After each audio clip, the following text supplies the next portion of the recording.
नमस्कार दोस्तों, आपका मेरे ज्योतिष वास्तु चैनल एबीएस में बहुत बहुत स्वागत है। दोस्तों, हिंदू धर्म में 16 संस्कारों का विशेष महत्व होता है, जिनमें सबसे अंतिम संस्कार व्यक्ति की मृत्यु के बाद होने वाला अंतिम या दाह संस्कार होता है।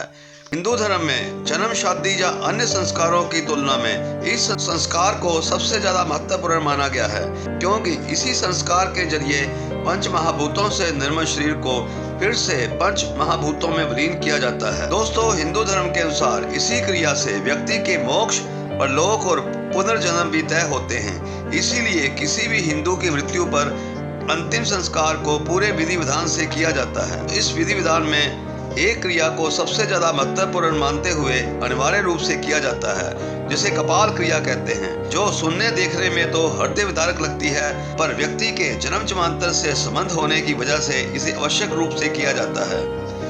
आइए दोस्तों, ये जानते हैं कि हिंदू धर्म में मरने के बाद कपाल क्रिया की विधि क्या होती है और यह कितनी महत्वपूर्ण होती है। दोस्तों, किसी भी मृत व्यक्ति का अंतिम संस्कार यानी शमशान पर दाह संस्कार करके किया जाता है। तो इसी समय सबसे ज्यादा घी मुंह पर डालकर उसे मुख अग्नि देकर जलाया जाता है।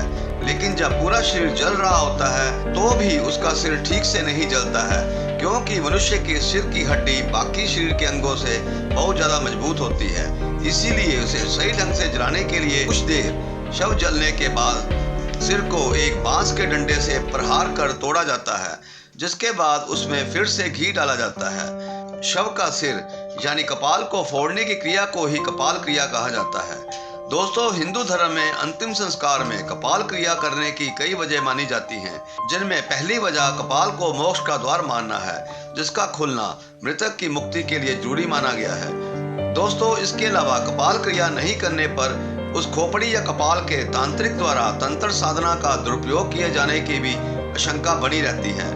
दोस्तों, वहीं यह भी मान्यता है कि कपाल क्रिया नहीं करने पर मृतक में मौजूदा जन्म के संस्कार बाकी रह जाते हैं, जो उसे अगले जन्म में भी परेशान करते हैं। दोस्तों, कपाल क्रिया केवल साधारण व्यक्तियों की ही होती है। साधु संतों, योगियों पर यह क्रिया लागू नहीं होती है। दोस्तों, सन्यासी पुरुष मोह माया से मुक्त होकर खुद को ईश्वर से एकाकार कर जीवन से मुक्त हुए रहते हैं। कुछ योगी तो ब्रह्मलीन अवस्था में भी शरीर को त्यागते हैं।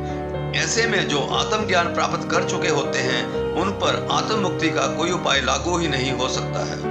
दोस्तों, अगर आपको मेरी यह जानकारी सही लगी हो तो कृपया मेरे इस वीडियो को लाइक और शेयर करने के साथ साथ मेरे चैनल को सब्सक्राइब जरूर करें।